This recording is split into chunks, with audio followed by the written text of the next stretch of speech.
À toi qui es coach sportif et qui nous écoute, bienvenue dans le podcast qui te parle à toi, mais qui ne parlera pas aux coiffeuses et aux barbiers. Bienvenue dans ce nouvel épisode de l'heure des coachs. Je suis Mathieu Riner et je suis en compagnie de mon cher acolyte de toujours, monsieur Gary Babo. Salut Gary. Bonjour. Salut Mathieu. Comment ça va? J'ai l'impression qu'on m'entend en retour dans ton truc. Est-ce que c'est bon pour toi? Ouais, c'est bon pour moi, j'entends bien. Ok, parfait. Ouais, moi je m'entends en retour. Bon, c'est pas grave. Ça ira. Il n'y a pas d'écho. Annulation de l'écho. C'est bon, c'est validé. Ok, bon, Gary, où es-tu? Je suis là. On voit que tu es pas à l'endroit habituel. Donc, où es-tu, Gary? Ah, d'accord.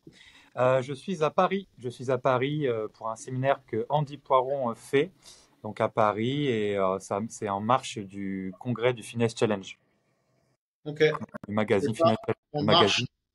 comme la Non, République. non, que en marche, maintenant, il faut plus courir que marcher. Voilà, exactement. Ouais, on ne parle pas de politique dans ce podcast. Donc, Gary, j'espère que tout s'est bien passé pour toi à Paris. On a vu, moi aussi, j'ai changé de décor. T'as vu, je suis chez moi. C'est fou, hein? Moi, je suis chez moi à cette heure-là, alors qu'on enregistre. C'est dingue. Oui. Sachant que chez moi, c'est un bar à Orléans. C'est ça qui est rigolo. Ah ouais? Ouais. Bon, Donc des fois, s'il y a pourquoi une meuf pas? qui t'invite, elle dit, vas-y, viens chez moi, ça veut pas forcément dire chez elle. Ouais. Eh ben, tu vois, mon bar que j'avais avec ma sœur s'appelait Akaz. Ça veut dire à la maison en créole. Ah Donc, bah quand tu tu dis vois. à quelqu'un Hein. on va à Akaz, ça voulait pas dire on va à la maison. Par contre, tous les chemins mènent au Rhum, ça c'est sûr. Ouais, au Rhum ROMS. Dédicace à tous les Roms qui nous écoutent. J'étais à Bon, Strasbourg d'ailleurs. J'en ai vu quelques-uns au feu rouge. Voilà, on passe directement dans le racisme. Merci de nous avoir suivis. Alors, moi, d'ailleurs, j'en profite tout de suite pour faire un retour. J'ai fait une intervention chez Alsaform mercredi. Ouais, mercredi, donc à Strasbourg.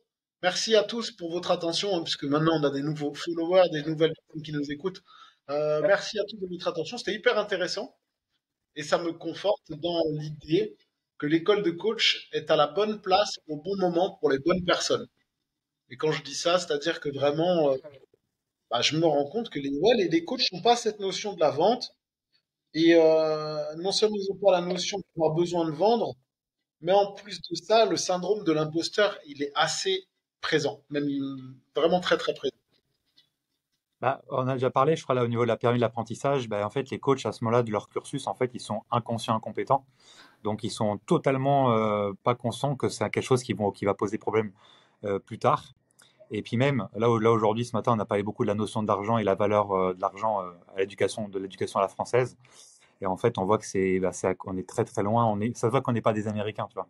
C'est-à-dire que les Américains, voilà, c'est le fameux cliché du petit garçon qui vend de la limonade, tu vois, sur le bord dans le bord de le trottoir de sa maison. Nous, l'argent c'est mal, l'argent c'est sale, etc. Donc inconscient, incompétent. Donc c'est ça le but de la chaîne et ce podcast, c'est d'éduquer les coachs, montrer que regardez, c'est possible de faire plusieurs dizaines de milliers d'euros, voire même dépasser les 100 000 avec le coaching. Tout est possible. La seule barrière, hein, toujours un sky is the limit. Et les barrières sont mentales et les croyances limitantes, c'est ce qui freine et ce qui tue en fait le coach à petit feu et il finit par faire trop d'heures et mourir à petit feu et ne plus aimer son métier parce que plus tu vas faire de coaching, plus ça peut être compliqué de tenir le rythme. Donc c'est ça aussi, le podcast, il sert aussi à ça, à simplifier son business, si je puis dire. Ouais, parce que ça les freine. Omar et freine. Voilà, c'était ma meilleure blague. Et j'en profite juste, hein, et après on passe au sujet concret. Je vais faire juste mon petit retour, tu vois, de ce que j'ai eu qui m'a interpellé ou alpagué sur cette intervention-là. Ouais. Alors là, les deux choses qui m'ont vraiment le plus interpellé, c'est un coach qui me disait que 1 500 € par mois, ça lui va. Ça lui suffisait? Ouais, Ah, tu vois, puisque la présentation, je te dis donc, il y a 90% des coachs qui survivent, qui sont et qui stagnent à 1 500. Et lui, il a dit, mais moi, 1 500, ça me va.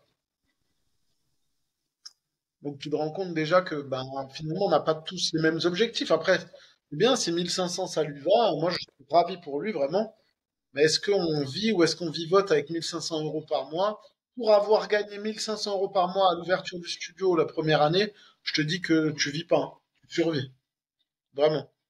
Et là, ça dépend le cadre aussi. Si c'est en salarié, bon, pourquoi pas, mais tu vas vite arrêter le salariat, même si à 1500, tu feras des tâches hors coaching la plupart du temps. Par contre, si c'est mis, donc tu vas arrêter très vite quand c'est salarié, quand tu gagnes que 1500. Dans les oranges bleues, les trucs comme ça, les coachs font du ménage, ils font un peu tout. Donc ça va vite, tu vas vite arrêter. Et si c'est 1500 d'indépendant, bah, hmm, Ouais, ouais, c'est compliqué. Mais tu vois, après, je lui ai fait le calcul, hein. Justement, on parlait de salariat, machin. Ils n'avaient même pas la notion du fait que bah, un coach en salariat, il se fait souvent enfler. Et je lui ai ouais, fait le calcul, je lui disais, bah, 35 heures, tu es à 35 heures, voire plus, tu gagnes 1 500 balles. On va juste faire ton calcul en tant qu'entrepreneur si tu as 10 coachings par semaine. Donc, tu fais ton calcul, tes 10 coachings, on va considérer que tu es à 50 € de la séance, tu es à 500 balles. Moi, je lui ai dit 60 € de la séance. 60 € de la séance, tu as 10 coachings dans la semaine. Donc, tu multiplies, donc tu es à 600 multiplié par 4, ça fait 2004. Tu es 26% d'URSSAF. Donc, tu gagnes sur 10 heures dans la semaine. Il m'a dit, ah ouais, mais en fait, ça veut dire qu'en 10 heures, je peux gagner ça. Ah oui. Donc, c'est important aussi de voir que les coachs n'ont pas forcément encore la bonne mécanique.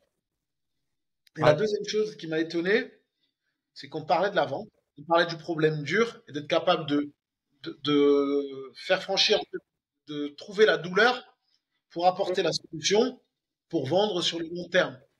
Et j'ai un coach qui était persuadé de son truc, hein.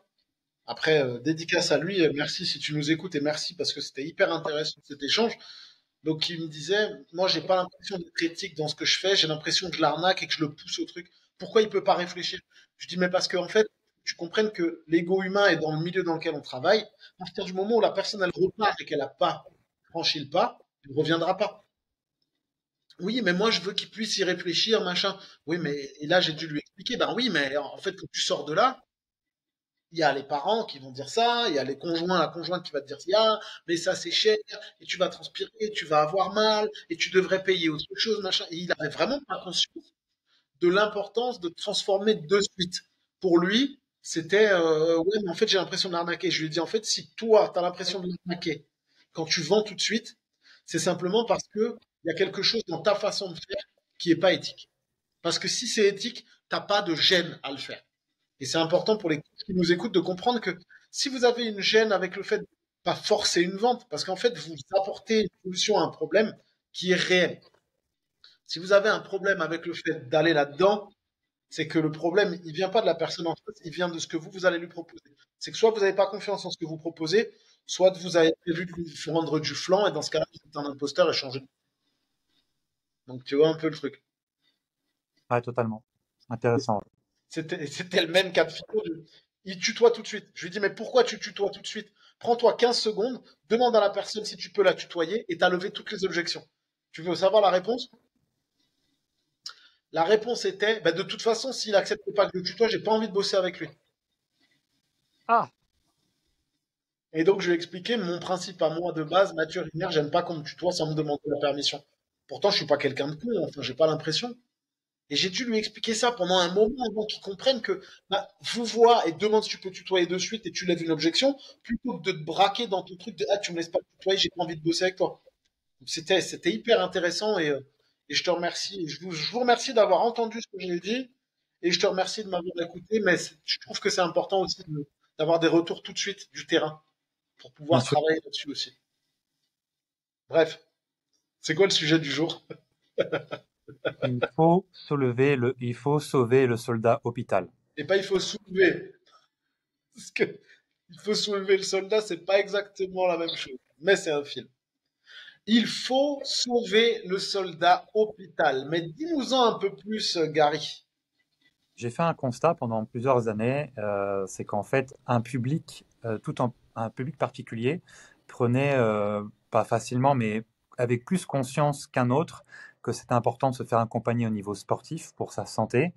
Et c'est notamment le personnel hospitalier, le personnel médical au sens large. Donc ça peut être la sage-femme, à la secrétaire, à l'infirmière, l'aide-soignante, le médecin, le chirurgien, la personne au standard, enfin voilà, tout ça. Bah, si, c'est notamment parce que mon bâtiment il est à côté de l'hôpital d'Orléans, donc du coup j'avais à un moment donné une personne sur deux, voire une personne sur une et demie, si je puis dire, qui travaillaient dans le médical. Tu vois, c'était vraiment Martine à l'hôpital, Martine à, tu vois, Martine, tu vois, c'était un peu ça. Et je trouvais ça intéressant parce que c'est les personnes qui sont confrontées à la vie, à la naissance ou à la mort.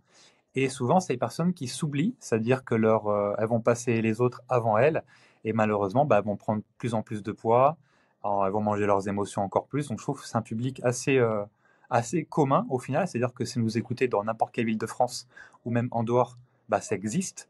Donc, c'est un public qui est pas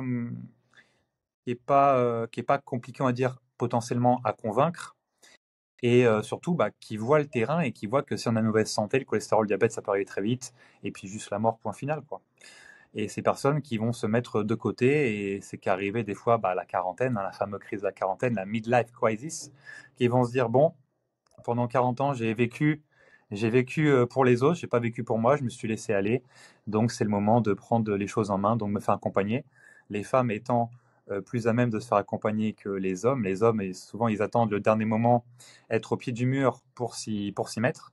Tout ce que je dis, c'est du vécu, hein, c'est pas sorti de mon chapeau, hein, c'est à la fois mon expérience et tous les livres et toutes les vidéos que j'ai pu voir en psychologie, en sociologie appliquée, etc., qui ont fait que bah, voilà, tout homme ou toute femme sur cette terre vit les mêmes étapes différemment, à différentes intensités, mais elles existent. Donc c'est pour ça que je voulais parler de ce type de public-là, parce que je pense que toi aussi tu as eu ce genre de public, donc j'avais envie de parler de ça avec toi, mon cher ami.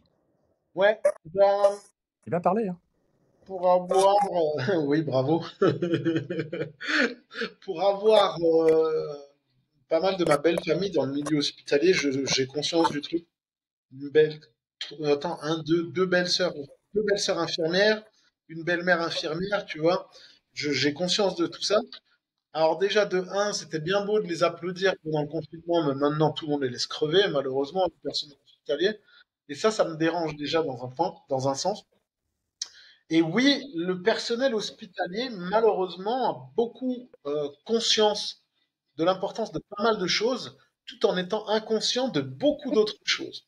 Tout à Dans le fait, sens tout où à fait. ils ont la notion de l'importance du bien-être, de bouger pour rester en bonne santé, de bouger pour bien vieillir, la notion de bien s'alimenter, peut-être, je sais pas trop encore. Mais maintenant, est-ce qu'ils ont la notion de moi, en tant que personnel hospitalier, j'ai besoin d'être accompagné, j'ai besoin de faire du sport pour renforcer mon dos parce que j'ai de la manutention de patients, parce que je piétine toute la journée pour améliorer le retour veineux, pour le fait de travailler en crocs toute la journée parce que c'est confortable, mais c'est pas super ergonomique. Tu vois, je sais pas s'il y a cette prise de conscience et cette notion-là. Et maintenant, c'est un milieu qui est extrêmement stressant. On va juste parler du côté stress. Imagine un peu le stress emmagasiné et généré au quotidien dans le milieu hospitalier. Ah bah le cortisol est maître, hein. Voilà. Non, mais t'imagines, en plus, ça dépend de ton poste dans l'hôpital.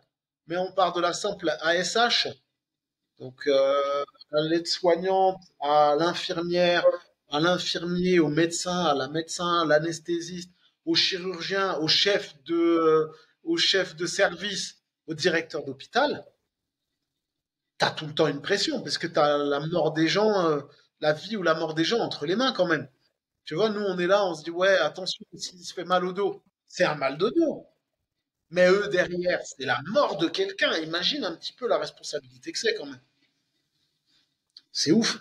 Donc, Gary me dit, Non, tu as c'est vrai, raison, c'est vrai, c'est vrai, c'est vrai. tu as raison.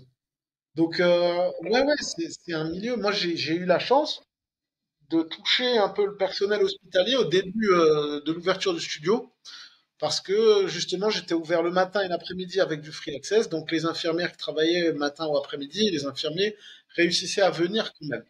Donc, tu te rends compte aussi de ce besoin et des fois, tu vois l'état émotionnel dans lequel sont les gens après une garde, après un service, après une nuit. Tu te dis, pff, franchement, vous avez beaucoup de courage et j'ai énormément de respect pour vous, quoi. Bah, moi, voilà, il y a deux jobs qui me viennent à l'esprit qui travaillent 12 heures d'affilée. Souvent, tu as les agents de sécu de nuit, souvent 12 heures, et les infirmières et soignantes où ils travaillent 12 heures d'affilée. Et ça peut être le matin, ça peut être l'après-midi, ou ça peut être de nuit. Non, je crois que c'est en deux fois 12, ouais, bah, 2 fois 12 forcément. Et bah ouais, 12 heures d'affilée déjà, rien que 12 heures d'affilée. Là, aujourd'hui, tu me donnes un job salarié où faire 8 heures. ça va être très dur pour moi. Je pense que toi aussi, ça va être assez dur. 8 heures d'un truc où tu piétines, où c'est pas forcément. Là, je parle d'autres jobs, hein, pas forcément infirmière. Mais 12 heures d'affilée, rien que ça, c'est incroyable. T'imagines, toi, de faire 12 heures d'affilée, sans arrêt, en piétinant et en faisant bah, à gauche, à droite, tu pars là, puis en fait, ça part dans tous les sens. Ouais, c'est chaud. Ben, c'est chaud, grave, hein. Franchement, je me dis, waouh. En plus, quand tu vois les conditions de travail parfois, par rapport au stress, par rapport aux heures de travail, par rapport à la pause qui est sautée. Parce que souvent, les gens qui n'ont pas les notions, ils te disent, ouais, mais elles sont posées tranquilles à rien faire et à boire le café. Mets-toi dans leur basket une journée, mon pote, et je pense que tu fermeras bien ta bouche et que tu vas changer de sujet et tu vas t'incliner plutôt et tu vas les remercier. Bah après ça, c'est pareil. Si pendant 12 heures, tu captes juste le moment où il y a la pause café ou je sais pas quoi, c'est un peu comme quand tu regardes un mec qui s'entraîne, qui est très costaud, ça on me l'a déjà fait à l'époque. C'est en train de faire c'est en train de faire une dégressive. Tu sais, tu finis aux haltères, élévation latérale, tu finis avec, c'est même pas 4 kilos, c'est 3 kilos ou je sais pas quoi. Le mec arrive pendant ce temps-là, il fait ah, tu mets que ça. Sauf Tu que fous la ça belle vaut boule. plus en plus. En fait, ouais, mais c'est ça, ouais, t'es vraiment mort, tu vois. Le mec, il arrive à ce moment-là, ah bah, non, bah non, mais c'est une dégressif, hein, tu vois. Mais pour moi, ce que tu racontes, c'est exactement le même cas. Ouais, ouais, c'est du jugement hâtif. Tu sais, sur 12 heures, tu vas juste te rappeler de la petite, la petite pause, quoi. C'est c'est du, c'est du jugement hâtif. En fait, c'est toujours pareil. Le jugement hâtif, c'est je juge en fonction de ce que j'ai vu à l'instant T. Et si je revois la même chose encore derrière, eh ben, je vais très rapidement te mettre dans une catégorie. C'est comme quand si maintenant tu travailles à la salle, tu travailles sur des grosses charges très lourdes et que tu as beaucoup de temps de récup, puisque nerveusement tu es fumé, les gens ils vont te voir plus en récup qu'en temps de taf. Ils vont te Mm. voir 3 fois en temps de récup. Ils vont dire, mais putain, mais tu bosses jamais. Mais putain, mais ta gueule, en fait, tu sais pas. Et ouais, c'est du jugement hâtif. Tu vois, elle, je l'ai vue, elle, c'est une chaudière. Pourquoi tu dis ça? Parce que la dernière fois, je l'ai vue, elle était avec le père de son fils, je crois. Et la dernière fois d'après, elle était encore avec un autre mec. Et je l'ai vue encore la dernière fois, il y avait un autre mec qui rentrait chez elle. Moi, je te dis, elle, c'est une pute. Bah non, en fait, elle, c'est une dame qui travaille chez elle et qui fait du massage à domicile. Et en fait, elle est spécialisée dans les sportifs de haut niveau. Donc ta Mm. gueule, encore une fois. Bref, le jugement hâtif n'est pas le sujet. Le sujet, c'est vraiment le personnel hospitalier. Et, euh, et l'importance, et pour vous, coach sportif et futur coach sportif, où est-ce qu'on veut en venir? C'est que c'est un public qui est à toucher. Titre. C'est un public qui est à toucher parce qu'ils ont tout à gagner à faire du sport d'une manière encadrée. Et c'est vraiment là l'importance cet épisode, c'est de prendre conscience, en fonction de la personne que vous avez en face, de l'importance de l'accompagnement. Et là, en l'occurrence, le milieu hospitalier, on va juste partir, on va faire les différents échelons, si tu veux, du métier. On commence par l'ASH. ASH, est-ce que ça te parle, Gary, à l'hôpital? Ça veut dire quoi? Être soignante hospitalière, un truc comme ça? Non? Je crois que c'est les agents de service hospitalier, si mes souvenirs sont bons. Ah, d'accord, peut-être, ouais. Je suis même pas sûr. Attends, je vais te dire, tu vois. Une ASH, aide-soignant en milieu hospitalier. Donc, ouais, aide-soignant en milieu hospitalier. Sartec, assure l'hygiène et le confort des patients. Donc, tu as les ASH, on est péjorativement au bas de l'échelle.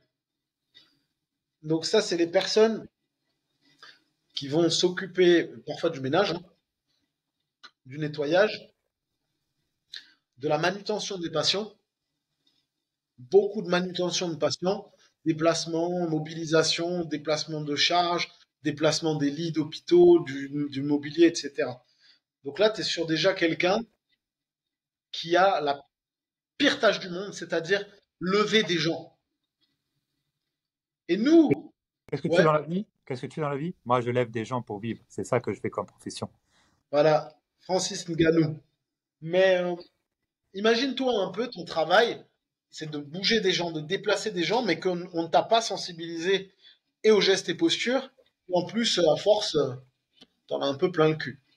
Ouais, puis en plus, si là, il y a un mec de 100 kilos, bah moi, je viens de la lutte, comme tu le sais. Donc quand je sais quand une personne elle veut pas ou elle peut pas pour X ou Y raison, bah le corps il est très très lourd, hein. Donc ces petites meufs de 50 kilos, tu as quasiment un poids mort de 60, 80, 100 kilos à soulever. Bah déjà rien que la charge elle est absolue. Puis c'est pas de la fonte, c'est très instable. Ben, tu es sur l'organique, hein, tu es sur de l'humain quand même. Et ce qui est important de prendre en compte, c'est déjà la volonté des personnes que tu vas devoir lever. Parce que souvent, en fonction du service dans lequel tu es, c'est des gens, ils n'ont plus envie de rien, tu vois. Ou ils n'ont pas envie, ou parce que ça leur fait mal, qu'ils vont bouger, et après, ou alors ils vont être totalement amorphes, et là tu vas galérer, ou alors ils vont bouger et tu vas te retrouver à avoir des mouvements de personnes, c'est une galère quand elles sont à deux ou à trois et qu'elles arrivent quand même à se péter le dos. Des fois, quand tu es dans des services de réa, ou non, pas des services de réa, mais dans des services d'orthopédie, ou même chez les personnes âgées, tu vois, en gériatrie, c'est une galère. Tu déplaces un papy de 90 kilos, 80, 100 kilos. Alors en plus, il y a les chutes. Donc il va falloir le mettre par terre ou il va tomber dessus. Si t'es pas en forme, c'est comment? Il y a combien d'ASH qui se plaignent de problèmes de dos, qui se plaignent de problèmes divers et variés et multiples qui sont liés justement à la manutention de patients. Il n'y a que ça. Et encore une fois, même dans le milieu, après je te laisse faire laisser l'échelle des personnes inter si c'est pertinent. Et en fait, c'est des déjà entre hommes et femmes, il y a des différences significatives en termes de prise de coaching. Ça, c'est une certitude. Mais au-delà de ça, bah, c'est un milieu qui est un peu plus, on va dire, éduqué, mais tout le monde ne l'est pas. Éduqué au coaching sportif, c'est-à-dire qu'avoir un réflexe, ah, je perds du poids, je vais voir un coach, parce que dans l'inconscient collectif, dans l'imaginaire collectif, perte de poids égale coach. Ça, c'est sans ça ancré, c'est gagné. Pour d'autres objectifs, c'est plus compliqué. Mais c'est pareil, dans un hôpital, il y a combien de personnes qui y travaillent? Enfin, le tien à Colmar, tu sais combien de personnes qui y travaillent? C'est plusieurs milliers. Moi, je crois qu'à Orléans, c'est 3000, hein, peut-être un truc 1500. L'hôpital Pasteur, avec ses différents services à Colmar, c'est 4000 personnes. Ah là, donc c'est toujours à peu près ça dans tous les hôpitaux de France. Donc vous avez juste 1% de 4000, c'est 40, non? C'est ça? Oui, c'est 40. Vous avez 40 personnes, c'est bon, votre chiffre d'affaires, il est réglé, hein, c'est fait. Bah oui, carrément. Mais il faut réussir à les toucher, il faut comprendre, il faut voir la problématique, il faut la comprendre, il faut chercher à la résoudre. Parce que si t'es un connard, encore une fois, si t'es un connard qui pense qu'à l'argent, ça marchera pas. À partir du moment où c'est l'argent, ta motivation, ça peut pas marcher. Parce que Bah, t'es pas humainement aligné avec ce qu'il faut, en après, je réalité. pense que la majorité des coachs, même là, je le vois ce matin encore, bah, l'argent, c'est plutôt, c'est pas la course à l'argent, c'est la course à ce que je peux faire, quoi. Tu vois, c'est l'argent, c'est mettre, ah, ça arrive, ah, autant. Tu vois, c'est un peu l'argent, c'est un peu, tu sais, ça brûle chez les coachs. Dès qu'ils en ont un petit peu, ça brûle les doigts, donc en fait, ah, putain, ah, attends, attends, je te donne, tiens. Tu vois, ils ont du mal à le garder et ils ont du mal à dire, vas-y, il m'en faut parce que moi, j'ai pu voir, hein, par le passé, hein, quand t'as pas d'argent, tu peux avoir n'importe quel projet, et ça sera toujours zéro, hein. Donc Mm. l'argent est nécessaire pour réussir n'importe quel projet. Bah, ouais, l'argent est nécessaire pour réussir n'importe quel projet, mais en plus de ça, euh, comment dire? En fait, l'argent est nécessaire pour n'importe quel projet. J'ai envie de dire, je vais partir un peu dans le spirituel aujourd'hui, mais il y a aussi, c'est pas le cercle vertueux, comment ça s'appelle encore? Le fait d'attirer ce que tu penses. Je me rappelle plus de, La loi d'attraction. voilà, la loi de l'attraction. Parce que si tu te dis, je veux de la thune, je veux de la thune, je veux de la thune, je suis pas sûr que ça fonctionne.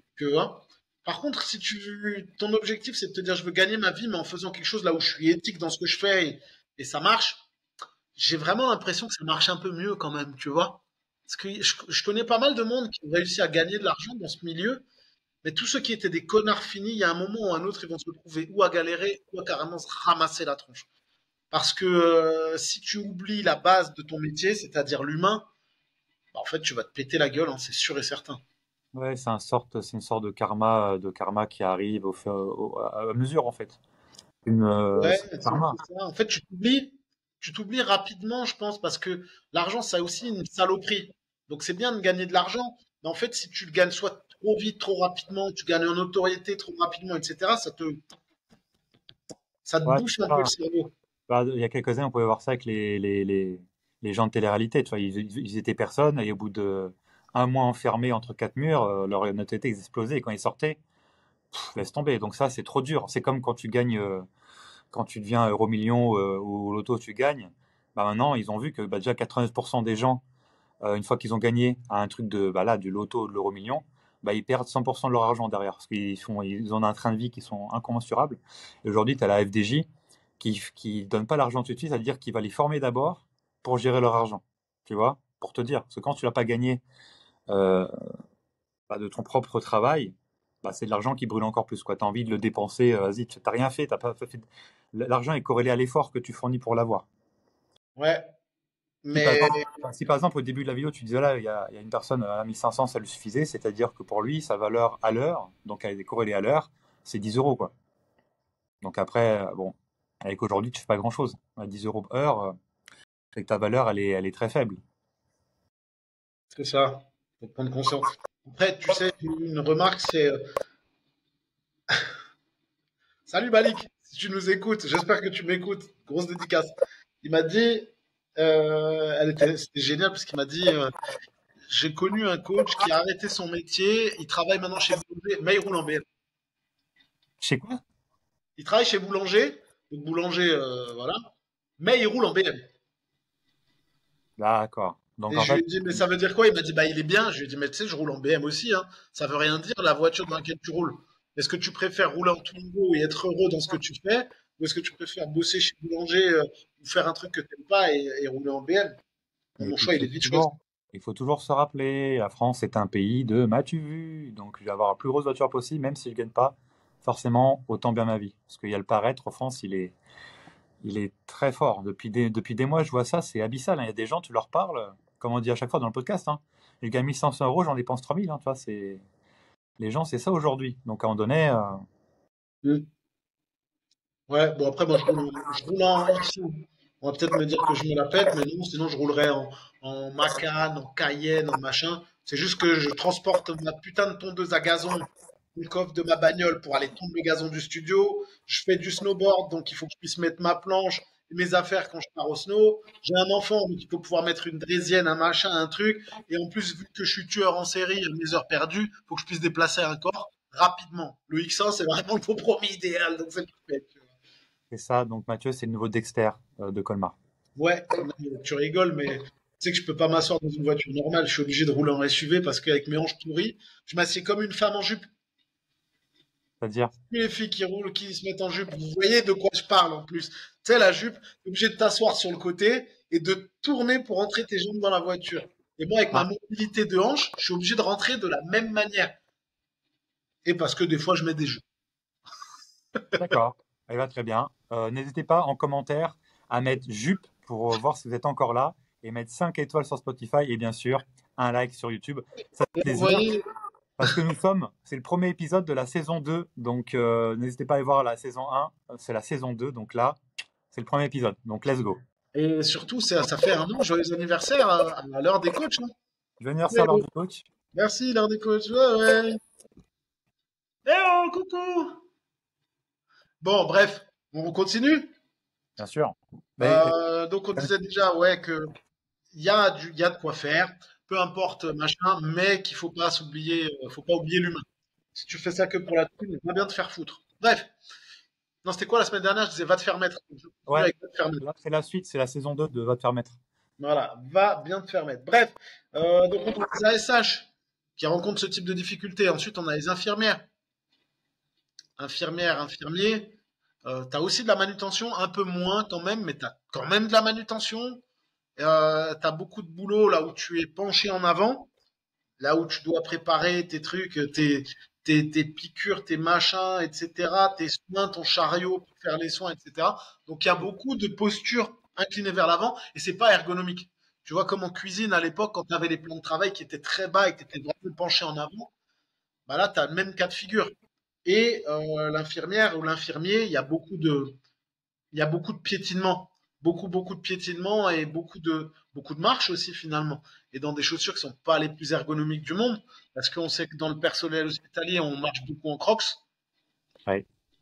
alors que les Crocs c'est pas forcément la meilleure des choses, hein, ergonomiquement parlant. Par contre, c'est confortable, mais après tu pues des pieds. Donc là encore, tu as une problématique qui est spécifique de la non-ergonomie de ce que tu vas avoir. Et en prime, bah, le fait de piétiner, le retour veineux, il est vraiment nul. Retour veineux, ça va te créer des problèmes de varices et compagnie, les jambes lourdes. Et qu'est-ce qui est recommandé, à part le drainage lymphatique quand tu as les jambes lourdes et quand tu as des problèmes de retour veineux, si ce n'est la pratique d'une activité sportive. Donc on a encore une autre problématique bien spécifique à cet échelon-là de ce qui se passe à l'hôpital. On continue? Bien sûr.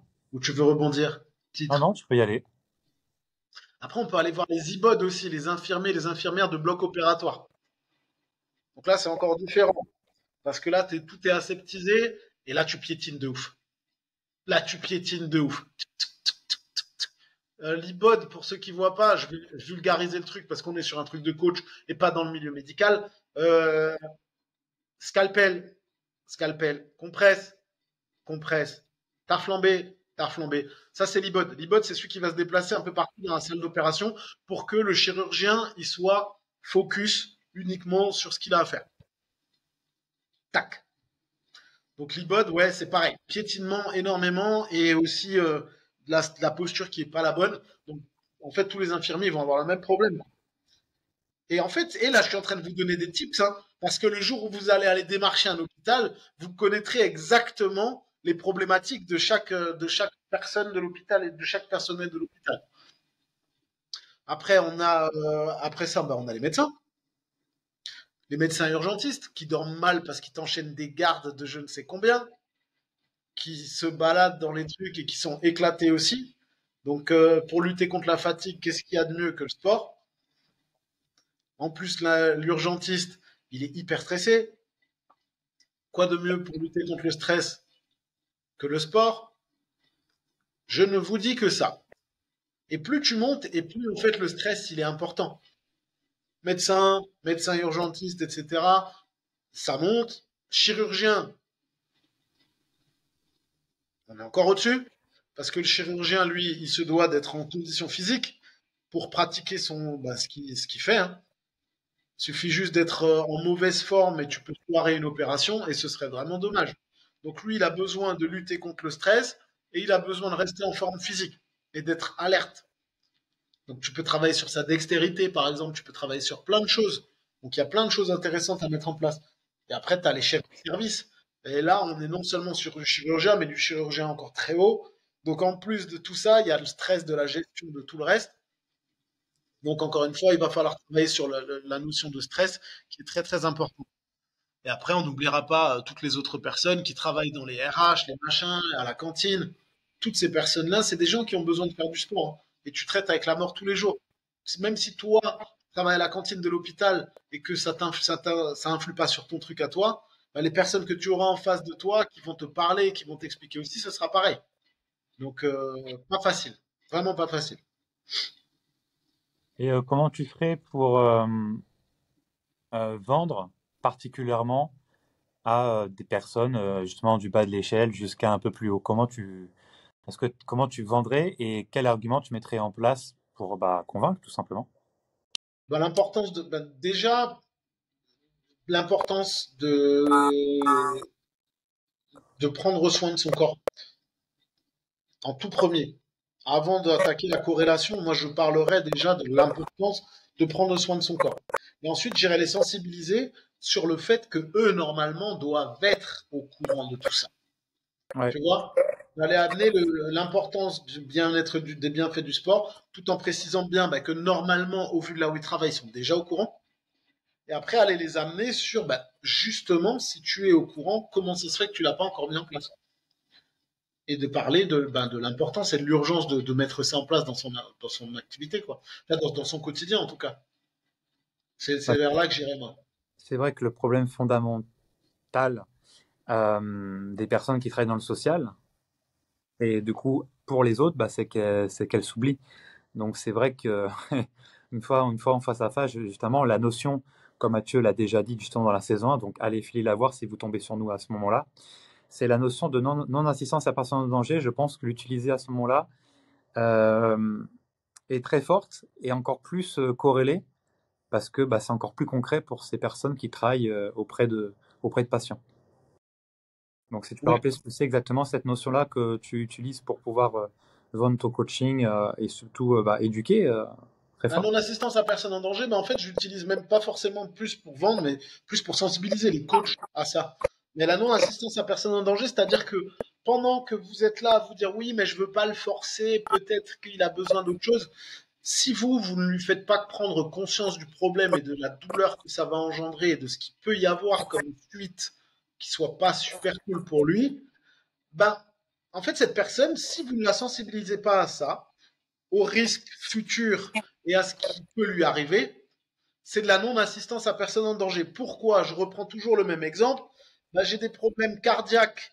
Mon médecin m'a dit que je suis susceptible de mourir dans les 6 mois parce que je mange mal, je fais pas de sport, je suis essoufflé en mettant mes chaussettes, je fais de l'apnée du sommeil et j'ai des problèmes de dos.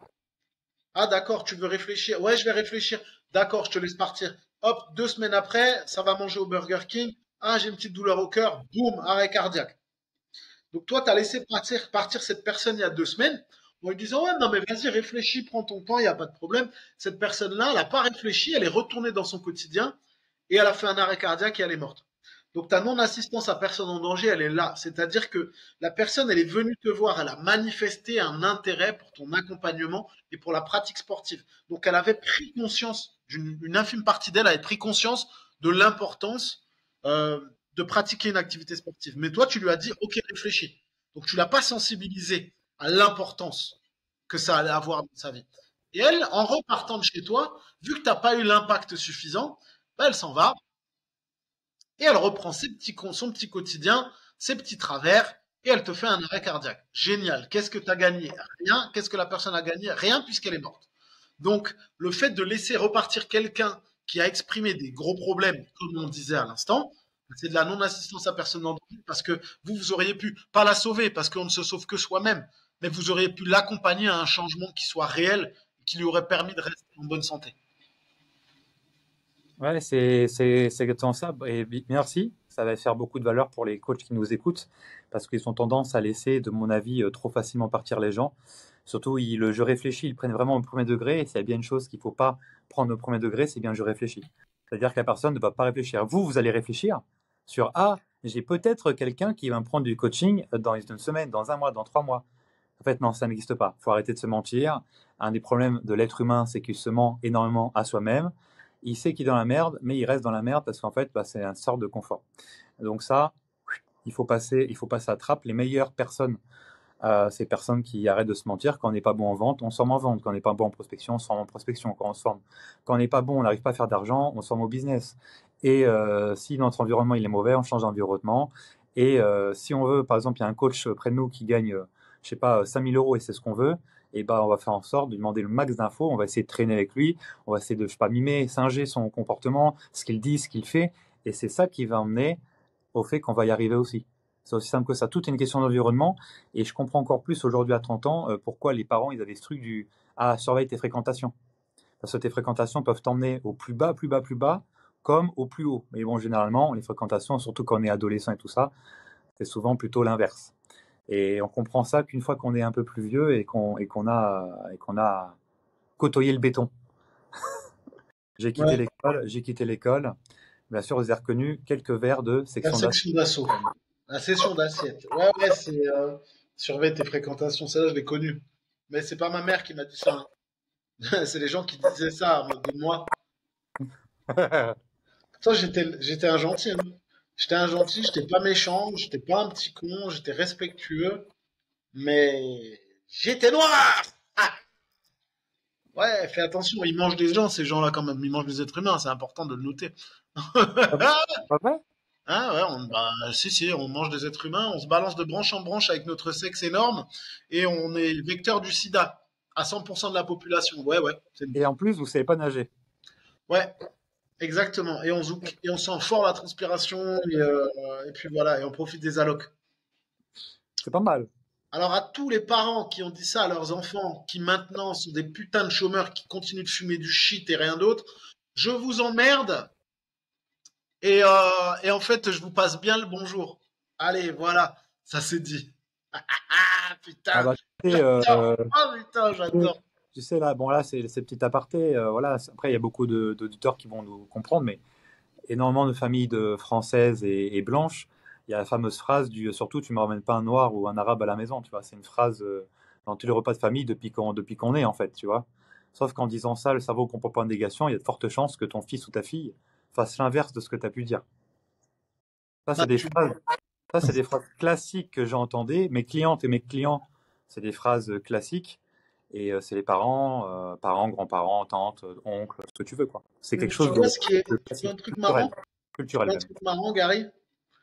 C'est culturel, mais c'est une culture de merde. Aujourd'hui, je rentre dans le débat. C'est une culture de merde. Tu vois, la mère de mon enfant, la personne avec qui je vis, c'est pas bah, son père. La première des choses qu'il lui a dit, c'est tu me ramènes pas un noir et un arabe à la maison. Et, euh, et pourtant, il est vraiment pas méchant et je m'entends super bien avec lui. Et Ouais, son grand-père, c'était exactement la même chose. encore Moi, pire j'ai même, je trouve. galéré pour qu'on me voie dans la famille. On vivait déjà ensemble. Son grand-père, il était pas au courant. Et on m'a dit, nanana, oui, mais tu sais, oui, mais tu sais. Sauf que moi, j'ai grandi dans une famille monoparentale parce que mon père est décédé quand j'étais petit. Non, il nous a pas abandonnés. Il a claqué. Désolé pour ceux qui pensaient le contraire. J'ai grandi dans une famille monoparentale avec une mère antillaise qui a élevé 4 enfants. Eh ben, tu vois, je ne me suis jamais posé la question d'annoncer à ma mère que l'une de mes conjointes était blanche. Et la question ne s'est même jamais posée lorsque j'ai dit je suis en couple, de me demander la couleur de peau de la personne ou sa confession religieuse. Tu vois? Et c'est là que je me rends compte qu'il y a un putain de problème. Je suis désolé, on est en train de dériver, mais c'est aussi ça et c'est important d'en parler. C'est que il y a pas ça. Jamais de la vie, je me suis dit, je vais dire à ma mère, ah putain, mais elle est blanche. En fait, non, c'est pas un mais, elle est humaine. Qu'est-ce qu'on s'en branle du reste? Oui, mais moi, j'ai eu droit à, ouais, il est noir, mais il est catholique. Oh, et les mecs, en fait, c'est quoi le problème, putain de merde. Et en plus, je suis barbu, et alors, bref, on s'en Après, fout. pour revenir à l'hôpital, tu vois, par exemple, les infirmières, en côtoyant beaucoup, de plus en plus à l'hôpital, il y a ce truc de, il y a des patients qui ne veulent pas être, euh, comment dire, hospitalisés, enfin, comment dire, qu'il y ait une infirmière, une femme qui veulent comment dire, s'occuper d'eux. Ça peut être soit la couleur, soit le sexe qui va pas. Maintenant, il y a de plus en plus de ça à l'hôpital aussi, hein, ça existe partout, hein. Et c'est important de pas se mentir, hein, c'est exactement ça. Et plus les gens sont silencieux, hein, mais c'est un impact. Même le prise d'un coach, il y a trois grades, il y a 3 degrés pour moi de vas-y, pourquoi je pense coach là et pas un autre. La première chose, c'est le sexe du coach. Si c'est un homme ou une femme, bah, ça va jouer dans mon choix. C'est le premier choix que les gens vont faire quand il y a plusieurs coachs dans une seule salle, par exemple. Le deuxième choix, ça va être un choix de personnalité, d'attitude, d'ethnie, de couleur, etc. Et le troisième, ça va être la spécialisation. Pourquoi le deuxième? Parce que bah, les personnes vont potentiellement plus s'identifier à quelqu'un qui leur ressemble. Est-ce que c'est mauvais? Est-ce que c'est mal? Pas forcément, pas nécessairement. Il va peut-être mieux comprendre, par exemple, si c'est quelqu'un qui prend, je sais pas, quelqu'un, je sais pas, qui est, je sais pas si c'est un Rignonais qui adore le rougail saucisse, le gros cliché, peut-être qu'avec un coach Rignonais, il sera peut-être plus compréhensible parce que lui-même connaît. Il n'y aura pas besoin d'expliquer en quoi que ce soit la culture, etc. Tu vois. Donc, Mhm. dans le choix d'un coach, les Français et Françaises, enfin les gens en France, peu importe, ça fait partie du choix qui est conscient ou inconscient.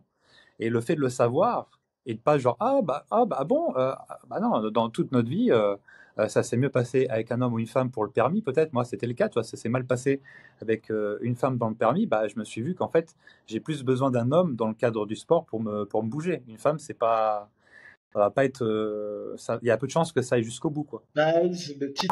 Mais c'est comme ça, hein, de toute façon. Tu vois, là, Ed, un de mes coachs, il a récupéré un client. Bah, on sait sur quoi il s'est basé, dans le sens où quand tu tapes coach sportif Colmar, les premiers qui sortent, c'est moi et Ronald. Donc, t'as compris, moi et Ronald, on est noirs. Et après, t'as Ed, qui avait un site internet qui était même pas terminé, mec, le site, il était en travaux. Le mec, il lui a dit, oh, bah, je te choisis toi, j'ai tapé coach sportif Colmar. Eh, mec, c'est exactement qui est sorti avant coach sportif Colmar. Après peut-être, peut-être pas. Ça dépend aussi de la localisation sur Google. Après, on peut suggérer. Ça peut être le cas. Après, Ouais, faut mais pas. ça me fait rire. Moi, ça me fait marrer, je m'en Bien branle. sûr. Après, il y a soit on le prend en mode voilà, ou soit on dit bah, vas-y nique. Moi, En fait, on a le droit, hein, il a le droit, hein. bien C'est sûr, mais faut être honnête envers ça. Puis après, c'est juste voilà. c'est des Après, filtres, c'est des filtres socioculturels. Bien sûr, et peut-être qu'en fait, depuis qu'il est tout petit, bah, il s'est fait victimiser par tous les noirs qu'il a pu côtoyer. Il s'est dit, vas-y, je vais pas me mettre dans un truc, c'est possible aussi, ça Mais c'est existe. con parce qu'il va quand même se retrouver dans le studio d'un noir qui va quand même le victimiser. Parce que bon, après ça, on n'en parle jamais, mais la plupart du temps, ça part de là, hein, ça vient de là, hein, forcément. C'est toujours pareil. Bref, personnel hospitalier, hyper important, hyper accessible, mais il faut juste savoir comment en parler au mieux et faire au Ouais. mieux, quoi. C'est-à-dire savoir connaître les arguments et savoir comment aller vers ces personnes pour pouvoir développer le truc. Et je dirais même que c'est intéressant, même d'avoir, pourquoi pas, parce que plus vous avancez dans le coaching, plus il faut se spécialiser. Pourquoi pas se spécialiser dans les femmes qui travaillent à l'hôpital, qui travaillent dans le milieu médical, pour les aider à être moins stressées et à perdre du poids de façon voilà, sans restriction, sans régime et blablabla. Ça peut être vachement bien. Sur des hôpitaux, bah, spoiler alert, tu en as dans toutes les villes de France, En ville. dans toutes les moyennes et grandes villes. Les petites villes, je crois pas, mais ça, tu peux avoir des cliniques ou des choses un peu plus petites ou des maisons de santé qui peuvent faire aussi le taf largement. Parce que quand tu es coach, tu n'as pas besoin d'avoir 10 000 personnes. Donc quand tu sais que dans un hôpital, tu dois avoir peut-être entre 2 000 et 5 000 personnes qui y travaillent. Je te dis, juste 1% de 2 000, ça fait 20. 20 personnes qui payent 200 par mois, ça fait 4 000 de CA. 4 000 de CA, c'est pas mal, mine de rien, par mois. 4 000 de CA, déjà, si vous arrivez à là, c'est pas mal. Vous avez déjà passé un cap, le fameux cap des 3 000, qui est pour moi le premier cap de CA qu'il faut viser, parce qu'en dessous de 3 000, ça paraît compliqué. Je parle de CA, de chiffre d'affaires, parce que quand on est indépendant, c'est comme ça qu'on parle, hein, c'est la valeur et c'est le. Parce que chacun a des charges différentes. Ouais, Nick ça. Et par rapport à ce que je dis ça, par rapport, voilà, si vous avez que ce public-là, ce qui est intéressant, c'est vu que bah, c'est des personnes qui travaillent 12 heures le matin ou des 8 heures, enfin voilà, des horaires différents, bah, vous pouvez faire votre agenda par rapport à ça. Si vous avez du mal à remplir du 6 heures, 8 heures, bah, il y a des personnes qui vont venir à balle avant le travail, entre midi et deux. Bah, vous allez pouvoir faire votre journée par rapport à ça. Et plus vous visez qu'un seul public cible, plus vos tarifs, vous pouvez les élever, parce que vous apportez de la spécialisation. Juste besoin d'avoir plein de personnes comme ça pour vraiment connaître le profil type, l'avatar, le persona, exactement qu'on appelle ça en marketing, pour pouvoir en fait bah, mieux comprendre. Là, on vous a donné pas mal de pistes. Mathieu vous a donné pas mal de pistes pendant le podcast de comment est le quotidien de ces personnes qui travaillent dans les hôpitaux. Et après, comment on concrétise ça et vendre ça. Parce que, encore une fois, mieux qu'on ait sa cible, mieux on peut vendre et mieux en fait ça va glisser en fait. Il y aura même pas la notion de vendre parce que ça va glisser, glisser, glisser, glisser, glisser, glisser, glisser, glisser, glisser. Je ne le dirai pas. Mais oui, tu as raison, Gary, il faut savoir. Moi, je fais l'aparté avant la fin de l'épisode. Justement, ce qui a inspiré l'idée de cet épisode, c'est parce que je suis la première salle de sport, même si je suis un studio de coaching, à avoir développé un partenariat avec l'hôpital de Colmar. Ce qui veut dire que justement, bah, parce que j'ai notion aussi de l'importance pour ces personnes-là de lutter contre le stress au travail, contre le piétinement, les troubles musculo-squelettiques et compagnie. Donc j'ai mis en place, je suis allé présenter donc le concept du studio à l'hôpital et je leur ai mis en place des tarifs préférentiels. Ils ont des tarifs préférentiels et chaque personne qui s'inscrit a un mois offert et un premier bilan avec un coach. Et un premier bilan offert. Ce qui veut dire que et les coachs, ça leur permet de pouvoir développer éventuellement leur activité de coaching. Et le studio, ça lui permet de faire le plein, parce que 4000 personnes, si je touche 1%, ça fait 40 personnes. Et en même temps, moi, ça me permet à mon échelle d'offrir au milieu hospitalier bah, une médiation à tous les problèmes dont on a pu parler pendant ce podcast. Donc je suis plutôt fier, je suis même très très très content parce qu'il n'y a pas beaucoup de monde et il n'y a même personne à Colmar qui peut se vanter d'avoir un partenariat avec un hôpital, quoi. Donc c'est cool.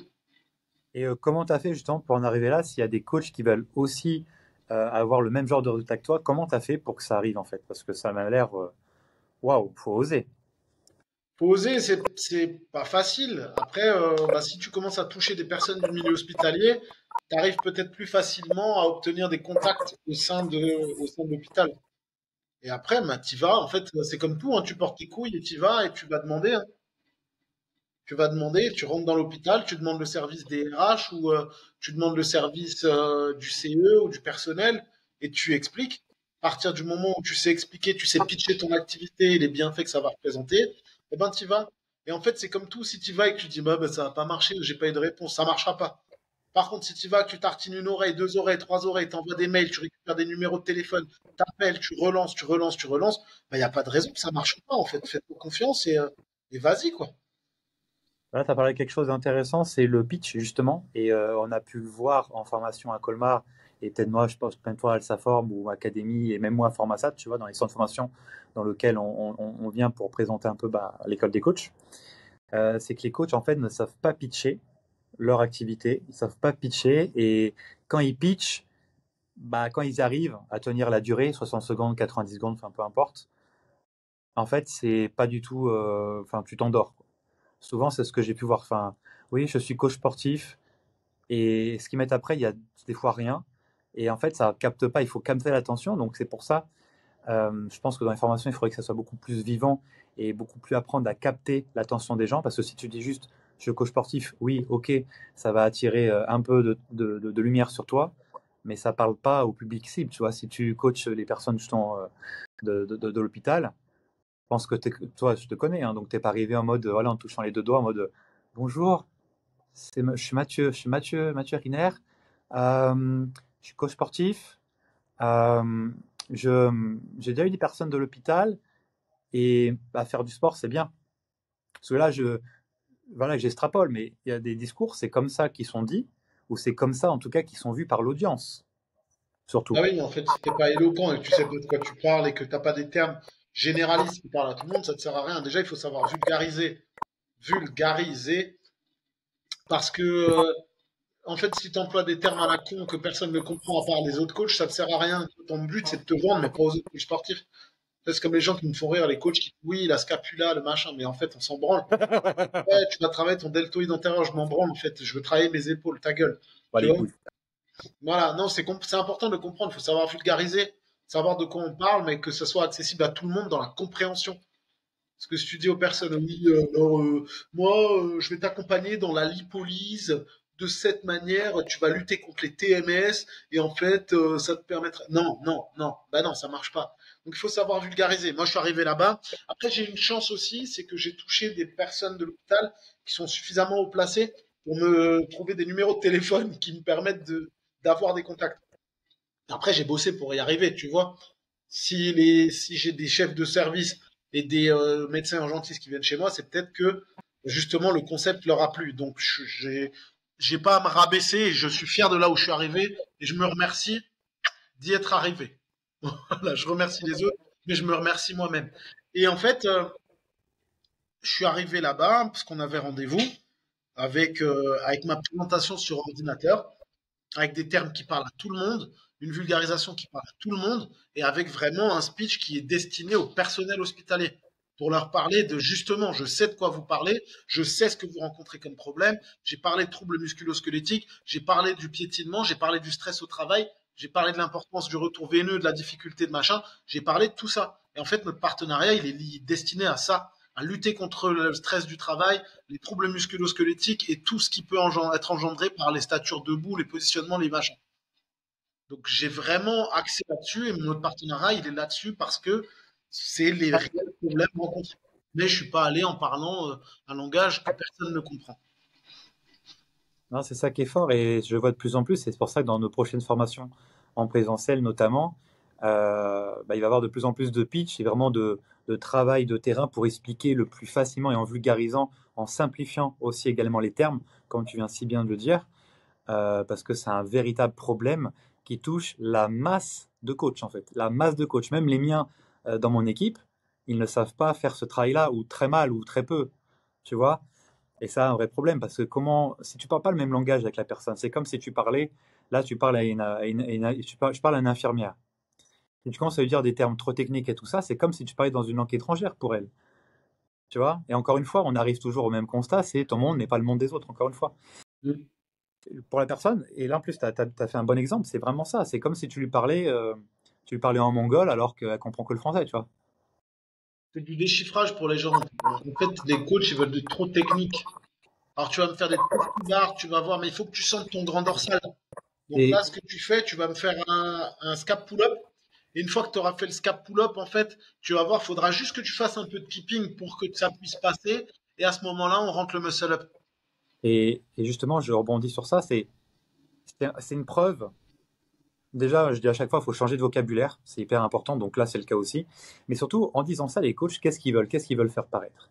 Ils veulent faire paraître, en fait, qu'ils ont eu un diplôme. C'est super, bravo, vous avez payé le diplôme, c'est cool. Vous avez le diplôme jusqu'au bout, bravo, félicitations.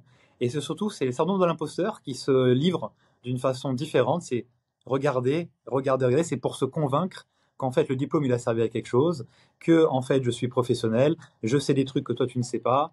Et c'est ça, en fait, au final, c'est le syndrome de l'imposteur qui se manifeste d'une autre façon que par rapport au prix déjà. Tu vois, rien que par rapport à la technique, le syndrome de l'imposteur, il est bien présent dans ce cas de figure. Ouais, bah, c'est l'importance de vouloir montrer à tout prix. En fait, quand tu es bon dans quelque chose et que tu le sais, t'as pas besoin de le montrer, ça se ressent. Ouais, ouais, ouais.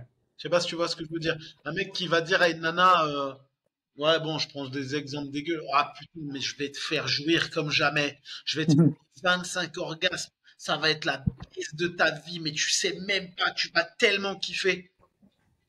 En fait, ce mec, c'est un coup éclaté à 100%. C'est un mec qui sait même pas ken. Il va pas bander. Et tu vois ce que je veux dire? Et en fait, quand tu as besoin de prouver tout le temps en disant c'est moi le meilleur, je fais ça, je fais ça, je fais ça, je fais ça, c'est qu'il y a quelque chose. En fait, quand t'es bon, ça se transpire tout seul. T'as pas besoin de le dire. Ça suffit, c'est bon. Quand tu dis, je suis trop bien dans ma vie, moi je suis trop bien dans ma vie, moi je suis trop bien dans ma vie, moi je suis trop bien dans ma vie, moi je suis trop bien dans ma vie, moi je suis trop bien dans ma vie. Ah, ah. Ça pue. Et c'est faux. Alors que quand t'es bien dans tes pompes, t'as pas besoin de le dire. Les gens, ils le voient. Les gens, ils te disent, ah putain, ça a l'air trop bien d'être avec toi, c'est trop cool. Voilà. Basta. Bref, on va pas tergiverser. Vergitercer. Verge, titre. Vergitercer, j'adore. J'adore. Pardon. Ouais, Et donc ben, voilà, on va pas je vois tergiverser. que tu aimes beaucoup les verges, tu signes comme ça aussi apparemment, donc Ouais, pour ceux qui savent pas, je me suis pris une remontrance de la poste. J'ai reçu un courrier qui me dit qu'il faut que j'arrête de dessiner des choses insultantes pour la factrice sur mes courriers recommandés avec accusé de réception. Car oui, un accusé de réception au studio, ça veut dire une résiliation. Je m'entends super bien avec la factrice. Et j'ai dit à la factrice que ça m'emmerde quand elle m'envoie des recommandés. Donc je signe les recommandés papier et sur leur foutu téléphone, je dessine des bits. Des fois des cœurs, ça dépend. Et j'ai reçu une remontrance comme quoi c'est une signature insultante envers la factrice. Sauf que c'est pas envers la factrice que je le fais, je sais que personne ne regarde ça. Donc je dessine des bits. Et je me suis fait engueuler par la poste qui m'ont dit que si je refais ça, on ira aux autorités compétentes. Salut Andy! Il tombe pile sur l'histoire de la bite quand même. C'est génial! Les circonstances. est-ce que c'est Voilà. une lien de cause à effet ou pas? Bon, Je ne sais pas. parlez-moi business là un peu là. Faites-moi rêver. On parle business, le business de la poste. Ah, parce qu'on peut parler du business du sexe aussi. Pour faire un parallèle avec, ça serait intéressant de faire un podcast. Franchement, le D'ailleurs, business sexe, je tiens à dire à notre public que Pornhub a été interdit il y a 2 jours et nous sommes tous tristes, nous, mal alpha que nous sommes. Je ne savais pas. Andy ne savait pas, mais ça ne m'étonne pas. C'est le contraire. et moi je trouve ça intéressant, Gary, de faire un épisode sur le lien entre comment vendre du coaching à des mecs là dans la semaine qui vient et la fermeture de Pornhub. Parce que je suis sûr qu'il y a quelque chose à faire. Franchement, tu sais quoi? Ça part en prod, c'est la semaine prochaine. Allez, Feu. restez Pornhub, là. Saison 2, fermeture de épisode 2. Pornhub, bonne ou mauvaise nouvelle pour les coachs sportifs. Oh, c'est bien ça. Bien, T'es mon un cher. génie, Mathieu. Je suis Incompris, chaud. mais un génie quand même. Non, mais c'est quand même moi qui vous ai donné l'idée. Ah les merde, amis. pardon, Putain. pardon. On mettra C'est ton nom, on dit en dessous. Entre parenthèses, Andy Poiron, merci. Putain, c'est incroyable. C'est- Magnifique. Bon, ben, c'est ainsi que s'achève cet épisode de l'heure des coachs alors. Ah non, on pourra pas faire mieux comme faille, comme cliffhanger. Là, c'est... Voilà, on a teasé pour la semaine prochaine. Rendez-vous la semaine prochaine pour Pornhub et les coachs sportifs. Merci de votre attention. Merci de votre écoute. À la semaine prochaine. Au revoir. Ciao. C'est pas éteint, c'est pas éteint, c'est pas éteint, c'est pas éteint. Je le répète, c'est pas éteint. On continue.